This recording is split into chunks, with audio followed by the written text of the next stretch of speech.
বন্ধুরা, সব থেকে মজার একটা জিনিস দেখায়। আমি দুটো বিড়াল পুষেছি, এরা পুরো রাজত্ব আমার কাছ থেকে কেড়ে নিচ্ছে। দেখেন, আজকে একটু খাবার দেওয়ায় ডিস্টার্ব হয়েছে, এ রাগ করে এখানে বসে আছে। এ দেখেন,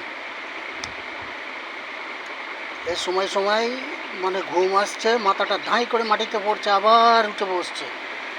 এটা রাগ। আরেকটা দেখায়, ও আবার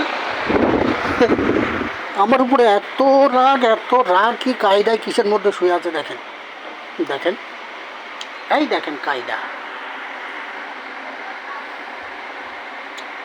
এটা হচ্ছে রাগের ঘুম।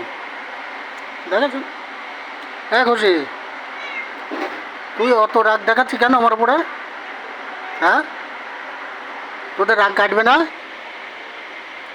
রাগ কাটবে না কেন?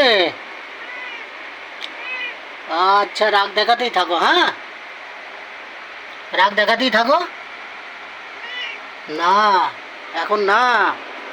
বদমায়েশ, বড় বদ, কথা বলে খুব সুন্দর, কিন্তু ওই একটু খাওয়া ডিস্টার্ব হয়ে গেলেই সামনে কিছু না বললে এবার উল্টো পাল্টা ওই রাগ দেখিয়ে আমার উপরে মার। বুঝেছ? এখন কি ট্যাঁতরামো হয়েছে।